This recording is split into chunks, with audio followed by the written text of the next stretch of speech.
జై శ్రీరామ్. నా పేరు సత్యకాశి భార్గవ.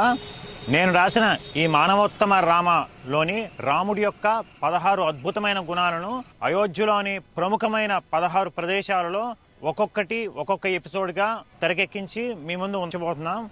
డెఫినెట్గా ఇది మీరు చూసి ఆనందిస్తారని నేను నమ్ముతున్నాను.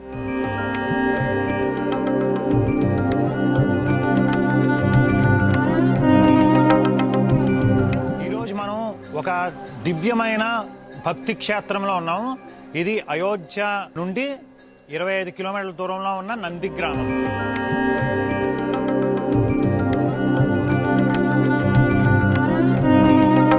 ఈ నంది గ్రామం యొక్క ముఖ్య విశేషం ఏంటంటే, ఈ నంది గ్రామంలోనే భరతుడు సీతారామ లక్ష్మణులు వనవాసానికి వెళ్ళిపోయిన తర్వాత రాముడి యొక్క పాదుకలతో వచ్చి ఆ పాదుకలని సింహాసనం వేసి పాదుకలను ఇక్కడే పెట్టారు.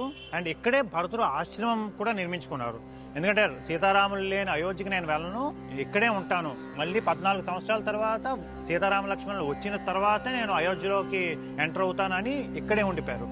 సో ఇది అవుట్స్కట్స్ ఆఫ్ అయోధ్య అన్నమాట. 14 సంవత్సరాలు భరతుడు ఒక మహర్షిలాగా తపస్సు చేస్తూ ఉన్న దివ్యమైన భవ్యమైన క్షేత్రం ఇది. భారతదేశంలోనే వెరీ రేర్ భరతుడికి మందిరం ఉన్న ఏకైక దివ్య క్షేత్రం ఇది.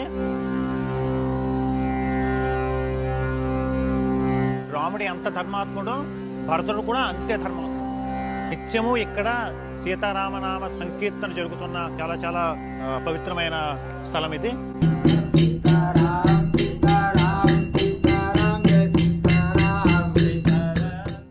ఈరోజు దాని గురించి నా గుడి లోపలికి వెళ్దాం, అన్ని విశేషాలు కూడా చూద్దాం.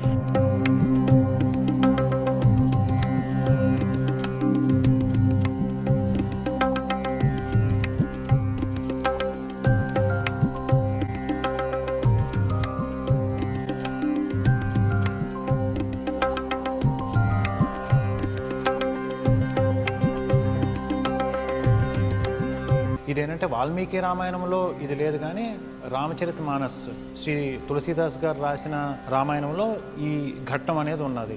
లక్ష్మణుడు మోర్చిపోయిన తర్వాత సంజీవని పర్వతం తేవడానికి హనుమంతుడు వారు మొత్తం హిమాలయాలకు వెళ్ళి తిరిగి వస్తున్నప్పుడు ఈ అయోధ్య మీదుగా వెళ్తుంటే అప్పుడు భరతుడు చూసి, సో ఎవరో అయోధ్యకి ఆపద వస్తుందని తిను బాణం వేసి కొడితే హనుమంతుడు పడుతూ శ్రీరామ్ అనుకుని పడిపోతారు. అప్పుడు వాళ్ళిద్దరు పరిచయం అవుద్ది. ఇద్దరు కౌగిలించుకొని ఉన్న గుడిని పెట్టారు. శ్రీరాముడి యొక్క ఒక గుణం గురించి మాట్లాడుకుందాం. శక్తివంతుడు. What is the definition of శక్తివంతుడు? శక్తి అంటే it's not out side power, it's both out side and inside power.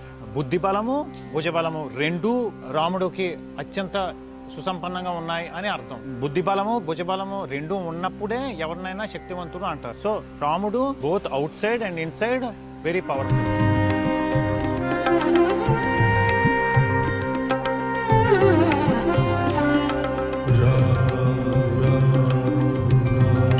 రామాయణంలో అసలు రాముడు మొట్టమొదటిసారి తన శక్తిని ప్రదర్శించినది విశ్వామిత్రుడు రామలక్ష్మణులు పట్టుకొని సిద్ధాశ్రమానికి పట్టుకొని వెళ్ళే అప్పుడు మొట్టమొదటిసారిగా రాముడి యొక్క శక్తి ప్రపంచానికి తెలిసింది. 1000 ఏనుగుల బలం గల తాటికలాంటి మహారాక్షసిని ఒక్క బాణంతో చంపాడు. ఇంకా రాముడి యొక్క శక్తికి పరాకాష్ట ఏంటంటే, శూర్పణఖ రాముడికి తర్వాత కోపంతో శూర్పణఖ వెళ్ళి వాళ్ళ కజిన్స్ కరదూషణలు అక్కడే ఉన్న దండకారణ్యంలో ఉన్న వాళ్ళకి కంప్లైంట్ చేస్తుంది. అప్పుడు కరదూషణలు రాముడిని చంపిద్దామని 14,000 మంది రాక్షస సైన్యంతో వస్తాడు. వాళ్ళని రాముడు ఒక్కడే 72 నిమిషాల్లో చంపుతాడు. ఇది ఒకటి చాలు ఎంత యాక్షన్ హీరో అని తెలియాలంటే ఈ ఒక్క పాయింట్ చాలు. రాముడు సర్వశక్తిమంతుడు అనడానికి ఈ ఒక్క విషయం చాలు.